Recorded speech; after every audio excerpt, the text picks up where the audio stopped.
은혜 많이 받으십시오. 사랑합니다. 축복합니다.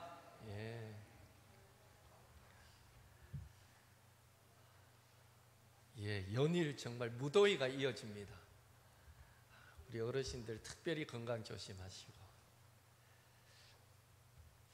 자, 우리는요 지난주는 아니죠. 지난주는 6월 25일이어서 국가와 나라를 대한 말씀을 잠시 나누었고, 그 전에 지지난 수요일에 시련을 통한 성장이라는 이 제목으로 물리적 박해에 대해서 생각하면서 초대교회 사도들이 예수님을 증거한다는 이유로 억울한 핍박을 당했던 것을 살펴보았습니다. 오히려 물리적 박해는 초대교회를 기도와 찬양 가운데로 인도했고, 제자들은요 예수님을 증거하다 핍박받는 일을 기쁘게 여겼거든요. 찬송했거든요. 오히려 물리적 박해는 초대교회를 기도와 찬양 가운데로 인도했고, 더욱 담대하게 복음을 증거하는 계기를 제공했던 것을 살펴봤습니다. 시련을 통해 제자들과 초대교회는 오히려 성장하더라라는 것을 살펴보았고요. 그렇다면 물리적 박해뿐이겠습니까? 또 사탄은 어떻게 우리 교회와 성도들을 유혹하고 시험하겠습니까? 오늘은 두 번째로 사탄은요 거짓과 위선으로 하나님의 교회를 시험해 옵니다. 놀라운 사실은 사탄의 이런 시험이 오순절 성령 강림 사건이 일어나고 얼마 되지 않은 시점에 그 어느 때보다도 성령 충만했던 초대교회 안에 일어났다라는 것인데요, 우리가 읽은 사도행전 5장의 아나니아 삽비라 사건이 바로 그것을 잘 말해주고 있습니다.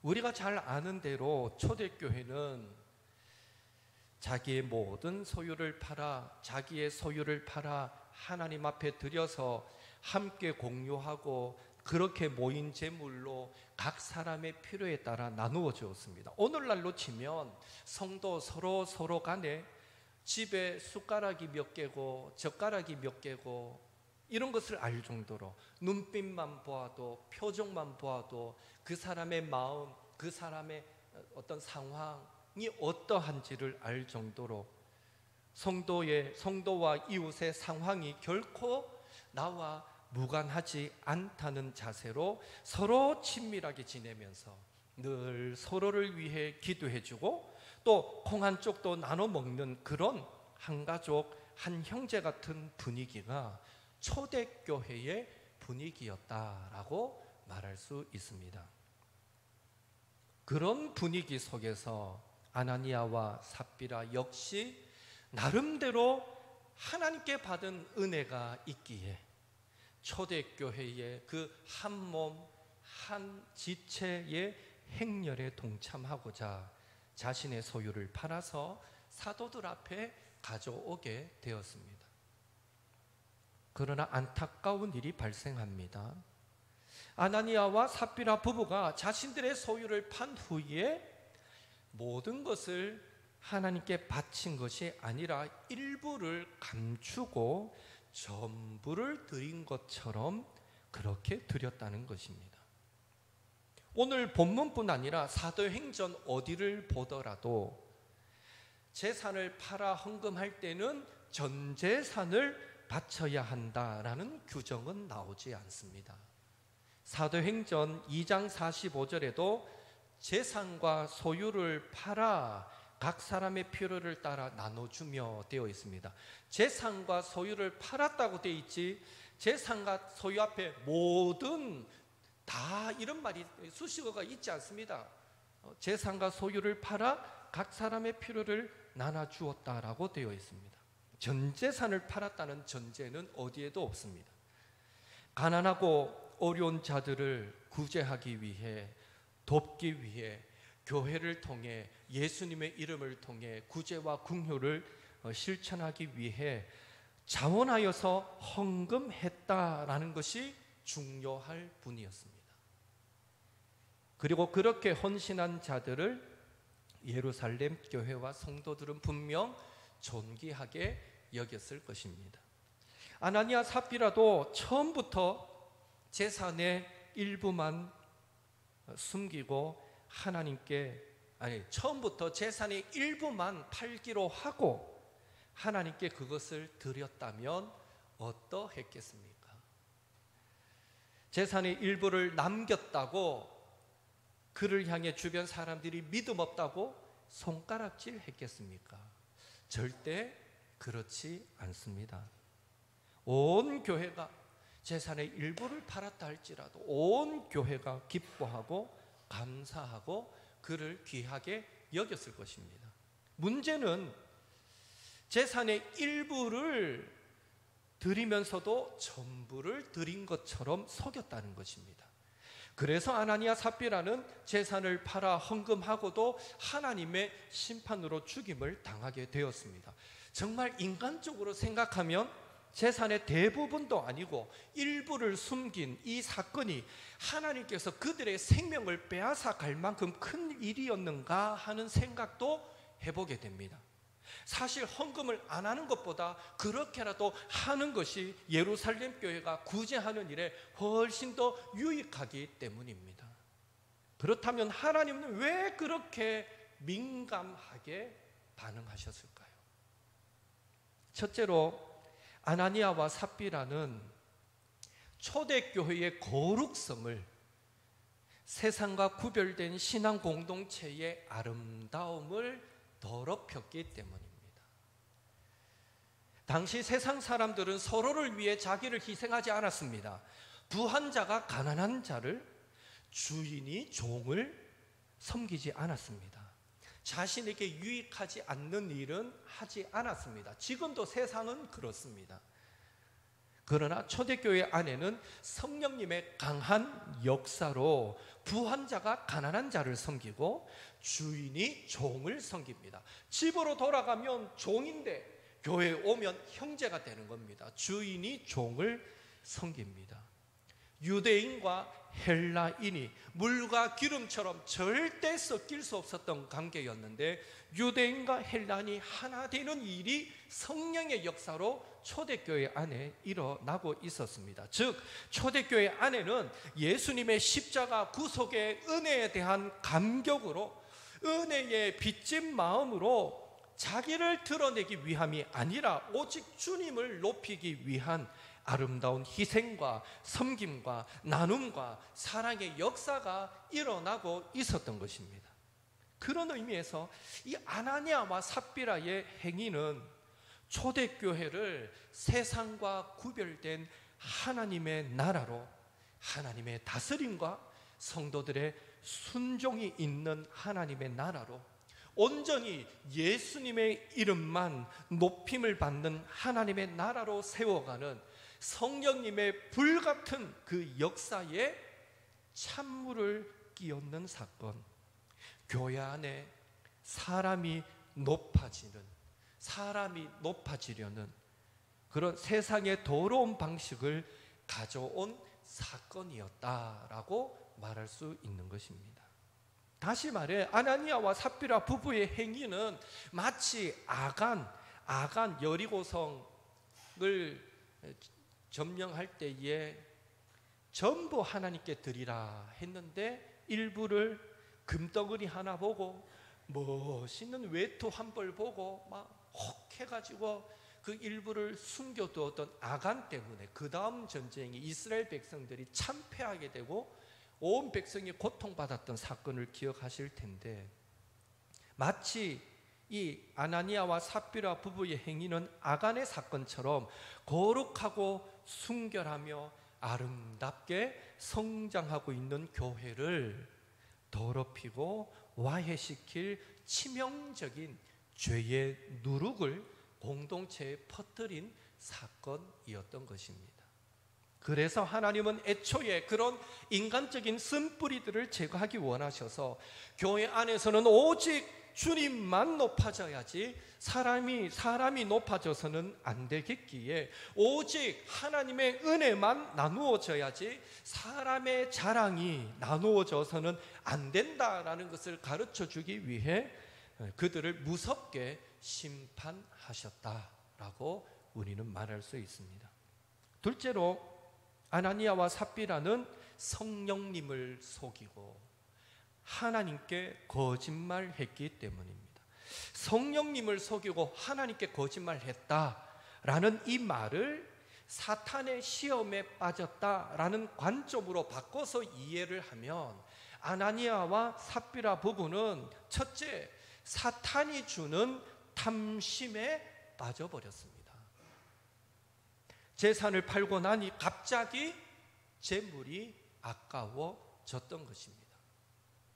적어도 그가 나도 내 재산을 팔아서 하나님께 바쳐 이것으로 가난하고 어려운 자를 섬겨야지, 그 첫 마음은 순수했다고 봅니다.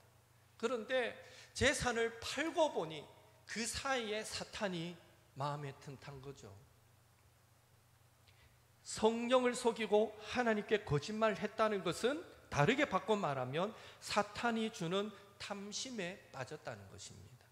둘째, 아나니아 삽비라는 사탄이 주는 교만에도 빠졌습니다. 일부를 숨겼으면서도 전부를 드린 것처럼 보여서 사람들의 존경과 사랑을 받아서 그는 높아지기를 원했습니다. 이렇게 아나니아 삽비라 부부는 사탄이 주는 탐심과 교만에 빠져서 거짓과 위선의 열매를 맺고 말았던 것입니다. 그러니 하나님은 무섭게 사실 그들을 심판하셨던 것입니다. 아나니아와 삽비라는 많은 것으로 하나님 앞에 드렸음에도 불구하고 하나님의 엄중한 심판을 받았고, 그 일로 말미암아 초대교회는 아픔이 있기는 했지만 하나님의 거룩하심을 배우고 신앙 공동체가 어떻게 거룩함을 지켜가야 하는가, 어떻게 세상과 구별되어야 하는가를 배우는 계기가 되었습니다. 오늘 우리의 모습은 어떻습니까? 우리는 얼마나 세상과 구별된 신앙생활로 또 교회와 성도의 거룩성을 지켜가고 계십니까? 바라기는 우리 모두가 매사에 하나님 앞에서 진실하기를 소원합니다. 헌금 생활도 진실하기를 원합니다. 기도 생활도 진실하기를 원합니다. 기도할 게가 인사치레가 되는 말이 아니라, 기도할게요 하고 잊어버리는 것이 아니라, 기도할게요 라는 그 말이 서로를 향한 진실된 뜨거운 기도로 열매 맺어지기를 원합니다.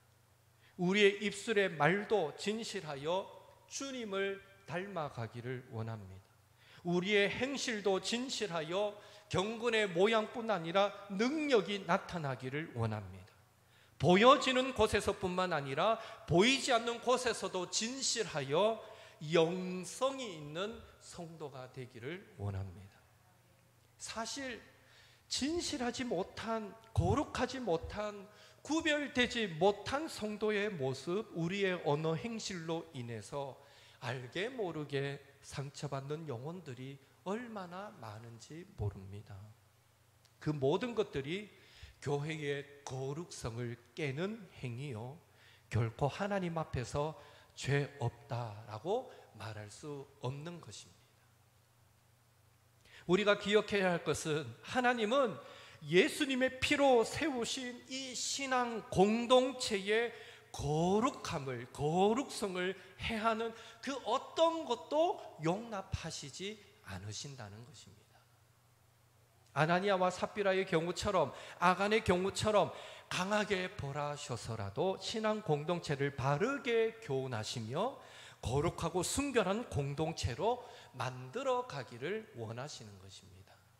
하나님의 교회와 그의 백성들을 위해 자신의 독생자도 아낌없이 내어주셔서 십자가를 지게 하신 그 하나님이 왜 탐심과 교만으로, 거짓과 위선으로 믿음의 공동체를 더럽히는 그 세력을 가만히 내버려 두시겠습니까? 독생자도 아낌없이 보내주셔서 그 예수님의 피로 세워진 이 공동체가 이 옥토교회인데, 그 예수님의 피로 구원받아 생명 얻은 자들이 저와 여러분인데, 나의 하나님 앞에서, 성도 앞에서 나의 진실되지 못한 모습이, 나의 거짓과 위선이 혹 누군가를 상처 입게 만든다면 그것은 교회의 거룩함을 깨는 행위요, 그것은 하나님 앞에 결코 죄 없다라고 말할 수 없는 무서운 행위가 될 수 있다는 것입니다. 그런 의미에서 하나님은 저와 여러분을, 우리 교회를 하나님 앞에서 더욱 순결하고 거룩한 백성으로, 공동체로, 경건의 모양뿐 아니라 능력도 갖춘 그런 백성과 공동체로 세워가기를 원하시고, 그 일을 위해서라면 때로는 강한 연단도 주시고 때로는 또 강한 책망도 마다하지 않으시는 분이심을 우리는 기억해야 할 것입니다. 바라기는 하나님 앞에서 저와 여러분의 신앙의 모습이 아나니아와 삽비라처럼 탐심과 교만, 거짓과 위선으로 하나님을 시험하는 모습이 아니라 더욱 거룩하고 정결하며 순결하게 드려지는 모습이 되어서 하나님을 기쁘시게 하고, 옥하는 목사님의 쓰신 책에 보니까 하나님을 시험하지 말고 자기를 시험하랍니다.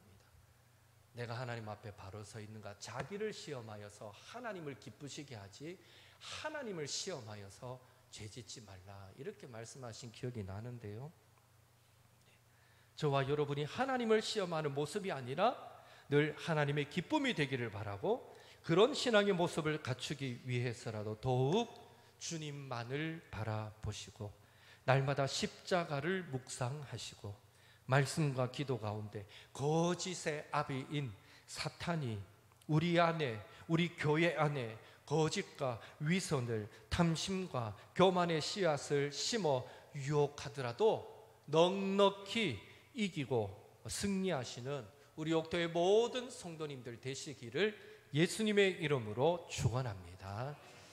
우리는 주의 백성이오니, 우리 찬양하고 같이 기도하도록 하겠습니다. 우리는 주의 백성이오니.